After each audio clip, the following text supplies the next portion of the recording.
I've made a video game. A long time ago, I made my first ever video game for public consumption. A 2D platformer focused on the purity of jumping and avoiding spikes. Oh, how far I've come. Let's talk game design. The story of my first ever game goes back to a pretty standard occurrence in everyone's youth, arguing over something pointless on the internet. This is a game called I Want to Be the Guy, and it's affectionately known as a masocore platformer, in which the game will kill you with spikes and other hazards you had no way of avoiding whatsoever. I appreciated Iwitagabugajabugga for its challenge, but the crux of the argument I was having was that making a game that just spontaneously kills the player isn't particularly difficult. It was not, I claimed at the time, good design. I think I still stand by that today, but I'm slightly softer on it, because I've since come to appreciate that there are people out there who really like games that are unfair on purpose. There's the entire Kaizo Mario subculture, for example, which I encourage you to look up if ever you thought you were good at a Mario game, because I promise you're not. Anyway, during said argument, because I'd claimed it didn't take any skill at all to make a game like I Want to Be the Guy, the person I was arguing with reasonably said, if it's so easy, why don't you do it yourself? And in a display of blissful ignorance and youthful arrogance, obviously, I did.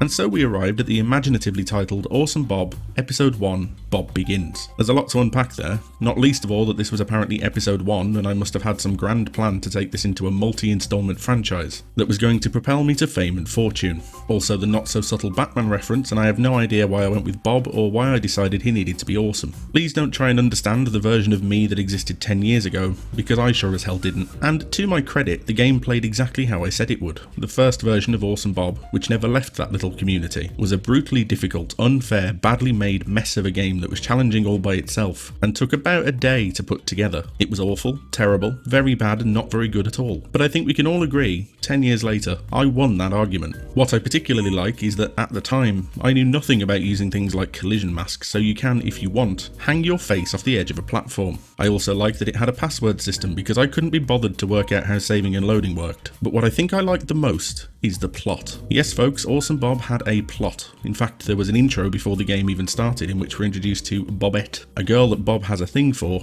and the guy who's taking her away from our protagonist, Doug. Doug has 3 popped collars and a spray tan because I think Jersey Shore was big at the time. So Bob was tasked with going to retrieve the icon of infinite awesomeness, a convenient MacGuffin that was explained in plain text, breaking the fourth wall with reckless abandon. Because these were my wild days and obviously I thought I was hilarious. Going back over the plot now, such as it was, has made me cringe so hard that my toes have curled inwards until my toenails stab into the soles of my feet. And I can only apologise for the person I once was. I really didn't know any better. The plot didn't stop there, by the way. It carried on because I also decided the game needed boss battles, because every video game has boss battles. The boss battles in Bob amounted to invading the dwelling of someone called the Spike King, a sentient spike with a crown on, and running through his house to get to the next set of levels. But not before we'd stopped the flow of gameplay entirely to have some more hilarious dialogue. Now, Awesome Bob Episode 1 Bob Begins wasn't entirely without merit. I did manage to put together something finished, and after I'd handily won my internet argument, I made a version of the game without all the unfair stuff in it, which was released as normal mode. It still had broken collision detection and MS Paint graphics, but it gave me a solid starting point to build upon, and over the years I've managed to improve the collision detection.